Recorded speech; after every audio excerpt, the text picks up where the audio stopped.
Okay, welcome everyone to this home group tutorial video, which is based on the sermon that I preached today at Naringal.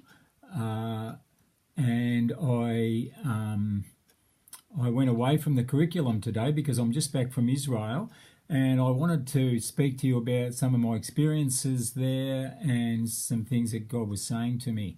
And so I chose the passage from John chapter 5, verses 1 to, I think it was 15, where Jesus had an encounter with the invalid man at the pool of Bethesda, and how he healed the man without the man even knowing who Jesus was.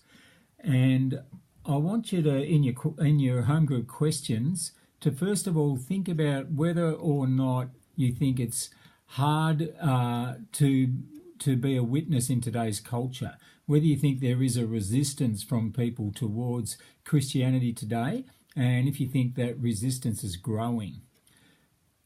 So that's the first thing. So if that is the case, then perhaps we have to look at other ways of sharing our faith with people. And this passage encourages us to just interact with people, to have encounters with people before we actually perhaps even share who Jesus is.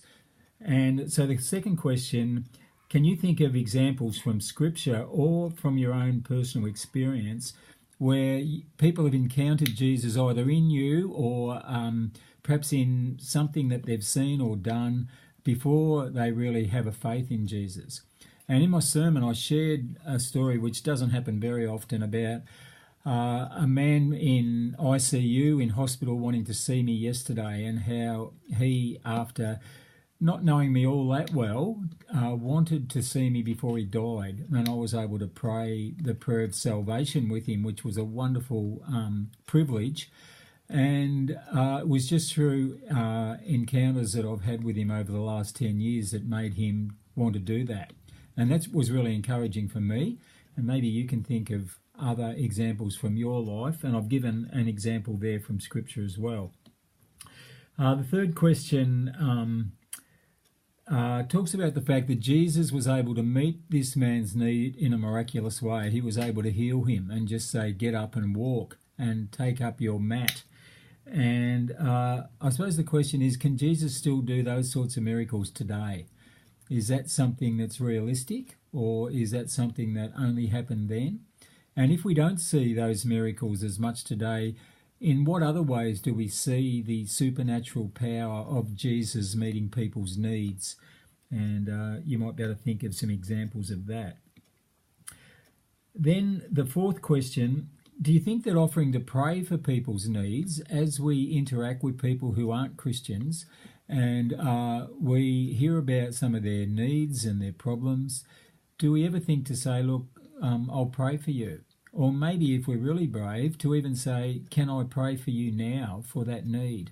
And I gave an example in my sermon of a man who was on a jury, and with 11 other people, and the jury had to make a decision about a case involving a pedophile, and which was a difficult case and a difficult verdict. And he, as a Christian, offered to pray for the whole jury, and he led them in prayer.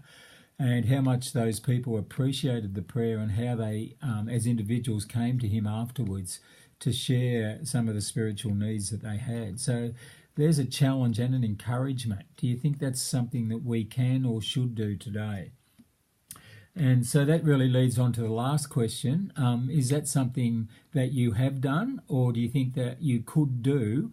And do you think it's an alternate way for us to share our faith with people, rather than hitting people with perhaps the 4 spiritual laws, which there's some resistance to today in our culture, not always, but usually?